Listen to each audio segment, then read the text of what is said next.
এই কার্ডে যদি টাকা না আসে তাহলে আমরা একটা কার্ড বানাবো, সেই কার্ডের নাম হলো লাল কার্ড। যেই লাল কার্ডটা আমরা সরকারের হাতে ধরিয়ে দিব। আমরা কোনো লুণ্ঠনের রাজনীতির জন্য করি না। আমরা যে চাঁদাবাজি করে কয়টা টাকা ইনকাম করব এটার জন্য রাজনীতি করি না। যারা গণঅভ্যুত্থানে নেমে এসেছিল, ছাত্ররা নেমে এসেছিল যে আপনি যদি কোটার ভিত্তিতে চাকরি দেন তাহলে আমার যেই সন্তান রাজশাহী ভার্সিটিতে পড়াশোনা করেছে, আমি সারা বছর পরিশ্রম করে একটা সিজনে কিছু আম এসেছে, সেই আম বিক্রি করে নিজের শেষ সম্বলটুকু দিয়ে আপনি তাকে ঢাকা ভার্সিটিতে, রাজশাহী বিশ্ববিদ্যালয় বা অন্য কোনো বিশ্ববিদ্যালয়ে পড়িয়েছেন। জীবনের একটা স্বপ্ন সবাই বুক ভরা কথা বলতেন, আমার ছেলে পাবলিক ইউনিভার্সিটিতে পড়াশোনা করে, প্রাইভেট ইউনিভার্সিটিতে পড়াশোনা করে, আর কয়টা দিন একটু ধৈর্য ধারণ করি, তারপরে আমার ছাওয়াল আমার জন্য ইনকাম করে নিয়ে আসবে। যখন আপনার সন্তান গিয়েছিল সেইখানে দরজায় টিকিট লাগিয়ে দিয়েছিল, এইখানে হলো শুধু ছাত্রলীগ যুবলীগের ক্যাডাররা চাকরি পাবে, অন্য কোনো চাকরি নাই। তোমরা যারা পড়াশোনা করেছ ছাত্রলীগ যুবলীগের হলো সার্টিফিকেট নিয়ে আসো। আপনার সেই সন্তান তখন রাজপথে গিয়ে গর্জে উঠেছিল, আমার প্রতি অন্যায় করা হচ্ছে, আমার প্রতি বৈষম্য করা হচ্ছে। বাবার কাছে আনাস চিঠি লিখে গিয়েছিল, আমি যুদ্ধে গেলাম, যদি আমি মরে যাই তুমি গর্ব করে সবার কাছে বলবা আপনাদের এই সন্তান ওয়াসিম দুহাত তুলে, আবু সাইদ দুহাত তুলে রংপুরে দাঁড়িয়ে গিয়েছিল, চিটাগংয়ে ওয়াসিম দাঁড়িয়ে গিয়েছিল। অসংখ্য শহীদ রাস্তায় তারা জান বাজ রেখে আপনাদের কাছে একটা স্বপ্ন দিয়ে রেখে গিয়েছিল।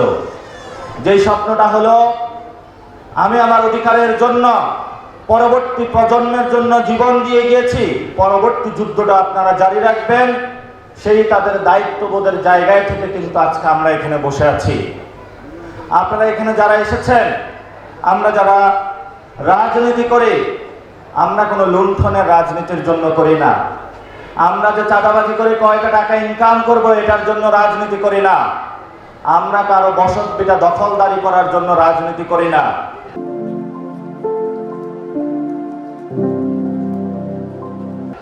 কারণ আমাদের সামনে ৭১-এর শহীদ, ৪৭-এর শহীদ, গণঅভ্যুত্থানের যারা শহীদ আছেন তারা রক্ত দিয়ে আমাদের সামনে একটি আকাঙ্ক্ষা রেখে গেছিলেন, যে আকাঙ্ক্ষার ভিত্তিতে আপনারাও যতদিন জীবিত থাকবেন আমরা জীবন দিয়ে আপনাদের সামনে একটা স্বপ্ন দেখিয়ে গিয়েছি, আপনারা এই স্বপ্ন বাস্তবায়ন করবেন।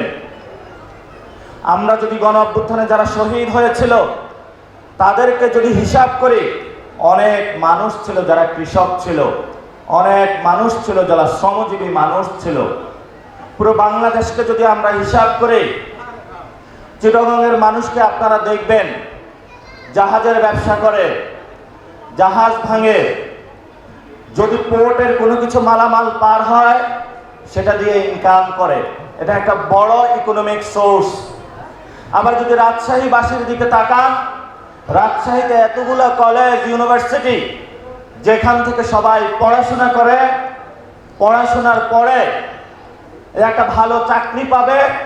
রাজশাহীতে এমন ধরনের কোনো কর্মসংস্থান ব্যবস্থা নাই। আপনাদের রাজশাহীতে কোনো কর্মসংস্থানের ব্যবস্থা আছে? অথচ রাজশাহী থেকে বাংলাদেশের প্রধানমন্ত্রী হয়েছে। অবশ্য বাংলাদেশের যিনি প্রধানমন্ত্রী হয়েছেন আজকে আমার জন্মস্থান চাঁদপুরে উনি, আর ভাগ্য চাকায় হলো আমি ওনার জন্মস্থানে এসে পড়েছি। চাঁদপুরে উন্নয়ন হয় নাই, রাজশাহীরও উন্নয়ন হয় নাই। শুধু আমরা পেয়েছি কতগুলো কার্ড, যে কার্ডগুলো আমাদেরকে পকেটে নিয়ে ঘুরতে হবে, এবং আমরা বলেছিলাম এই কার্ডে যদি টাকা না আসে তাহলে আমরা একটা কার্ড বানাবো, সেই কার্ডের নাম হলো লাল কার্ড। যেই লাল কার্ডটা আমরা সরকারের হাতে ধরিয়ে দিব। আপনাদের বড় একটি মিছিল নিয়ে এসেছেন আপনারা, আপনাদের একটু তানোর উপজেলা থেকে। আপনাদের জন্য সবাই একটা জোরে হাততালি হবে। আপনারা একটু দয়া করে বসে পড়বেন, সবাই শৃঙ্খলভাবে। উপরেও জায়গা আছে, এখানেও জায়গা আছে।